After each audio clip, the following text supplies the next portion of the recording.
Seattle Seahawks have full control of their destiny when it comes to winning the NFC West and making the playoffs as they beat the Arizona Cardinals today in Week 14. Now they get to host the Green Bay Packers on Sunday Night Football. It's going to be an absolutely phenomenal matchup. My name's Tyler, here with my brother Ryan, and we're going to break down this matchup between the Packers and Seahawks. But before we get into that, we're 300 subscribers away from reaching our goal of 6,000 subscribers for the channel. Can't believe that that's even possible to be saying right now. So let's see if we can get that goal this week. So if you haven't already, hit that subscribe button, leave a like and a comment. Let us know who you think will win this game and why. Ryan, Seahawks looked great in a win over the Arizona Cardinals. Got Kyler Murray confused early on in the game with a couple of just poor throws, and Seahawks had some great picks as well. And just kind of kept control from there. Really made Arizona look uncomfortable. Zach Charbonnet had an awesome game. It's kind of one of those two. I get why the Seahawks drafted him for moments like this when Kenneth Walker's hurt, but it's kind of also one of those like how well could he be doing if he had like a primary role with another team as well.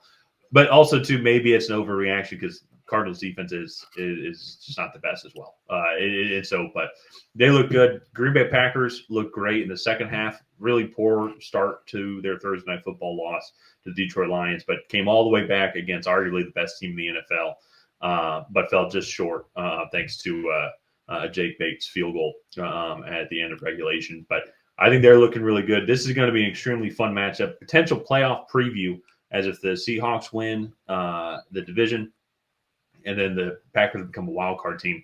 This would be a very fun matchup to watch here. And so, Ryan, I want to throw it over to you. Packers offense seems to be clicking now. Same thing then too as well. The Seahawks, their defense is playing a lot better as well. Defensive line, they're not fully healthy, as kind of what we can all see here from their performances this week and the past several weeks as well. What do you think each team has to do to come out and be successful? Yeah, I mean, it's going to be a fun one. I think this Seahawks defensive line coming out, I think with Mike McDonald, they're finally healthy, as you said. It's going to be really fun to see kind of what they can do. Detroit was able to get a lot of pressure on Green Bay last week. Can Detroit's offensive line kind of stymie some of those issues, or is Mike McDonald with his kind of replacement blitz overload packages overwhelm this Packers offensive line, or can the Seahawks team do what they did against this Cardinals team and really get after Kyler Murray and make life tough back there for Jordan Love? So I think it's going to be a fun matchup. So as impressed as I've been as the turnaround that the Seahawks have made on the defensive side of the ball, I've just been so impressed with their wide receivers. I mean, Jackson Smith-Njigba, I liked him coming out of the draft a couple years ago. He was my top receiver in that class. Not that was like a super hard evaluation to make, but I never really expected him to be.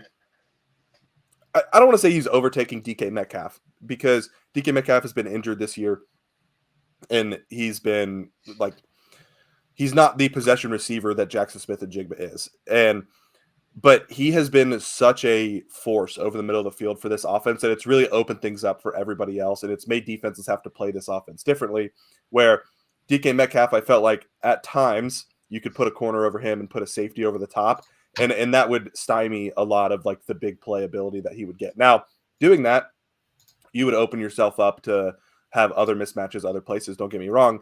But now that you have a weapon over the middle of the field, it just makes everything so much more lethal for this Seahawks offense. And I've been really impressed with what they've been able to do as of late with their wide receiving group. So that's been really fun to watch. And on the flip side, the Packers have a similar approach. They don't quite have the stars yet, but Jaden Reed, Christian Watson, Romeo Doubs, Dontavian Wicks, they kind of do that wide receiver by committee that is just really entertaining and also frustrating for defenses, because there's not one place to really hone in on.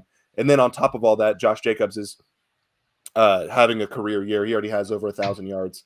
He's a top 5 rushing offense in the NFL. So it's just going to be a really fun matchup between two teams that are playing football at a really high level.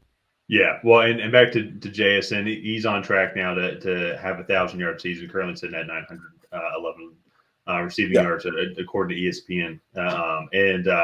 But yeah, it's offense been playing well. They have the skill position players. Geno Smith's been playing solid. Offensive line maybe seems to have found something as well, at least with this matchup here. It's which is really good. One of the best rushing performances, actually the best rushing performance of the season so far. 176 rushing yards is the most that they've had. But I think what's really interesting to me, and shout out to whoever commented on our last Seahawks preview video as well, because you guys made a good point. And they gave up 121 rushing yards today, but since their Buffalo Bills loss in Week 8, this rushing defense has really stepped up, and that is about the time when the defensive lines also started to get a lot healthier as well. And so they've given up 60. So from Week 9 on 68, then they had a bye. These are rushing yards allowed. 68 rushing yards allowed. Had a bye. 131 against San Francisco, but that was in a win. And also CMC played in that game, and so that definitely helped out San Francisco a lot. But 49, 89, and 121. And so both times that they played Arizona, which they're one of the top 10 rushing teams in the league, they only gave up a combined 170 rushing yards to the Arizona Cardinals. So Arizona Cardinals have put up hundreds of yards against teams before. So I bring this up because that's what I think is going to be the most fascinating matchup, as well as like the Packers. They're going to get their licks in the passing game as well. But at the same time, the Seahawks will also get their licks as well. They have a good secondary. But the Seattle Seahawks run defense has improved significantly over these past 5 or 6 weeks. And the Green Bay Packers have the 5th ranked rushing offense when it comes to rushing yards allowed, averaging 144.69 rushing yards per game. And to me, I think that's going to be the big X factor in this game is, can the Seattle Seahawks defense continue to keep performing right there? Can Mike McDonald keep, he's a defensive guy, keep adding that touch and get the guys playing the way that they've been playing over these past several weeks, because they're going to have to stop Josh Jacobs. And to your point is what you mentioned earlier with the offensive system that they have within Green Bay that Matt LaFleur set up. If they can make them, if they can stop the run, make Packers more one-dimensional, it just eases it a little bit when it comes to like how you can also stop that passing game. Because they had to put an extra guy in the box to have like Josh Jacobs not beat you. That's just one less guy that's going to be out in coverage to help to help with any of the capabilities of like stopping all this like great read motions and read plays as well with Christian Watson, Jaden Reed, Dontavian Wicks. And so that I think is going to be the biggest matchup for Seattle. Then on the flip side too, I would say honestly probably the same thing with Green Bay. Offensively, keep doing what you've been doing and try and slow down some of these star players that Seattle has because they can take over some games. Yeah, no, and definitely. And I don't want to. I want to kind of rephrase what I said earlier. That they are starting to form a 1A, 1B option with DK Metcalf, Jackson Smith-Njigba. When Kenneth Walker's healthy, him and Zach Charbonnet are a great tandem. This offensive line, while it hasn't been great this year, I think has steadily improved throughout the season. And Geno Smith has been fantastic so far. So I'm very curious to see kind of where this game ends. But let's go ahead. Let's get into predictions here. I'll kick it off. I'm going to go with the Packers here. I just feel like they are the slightly better team.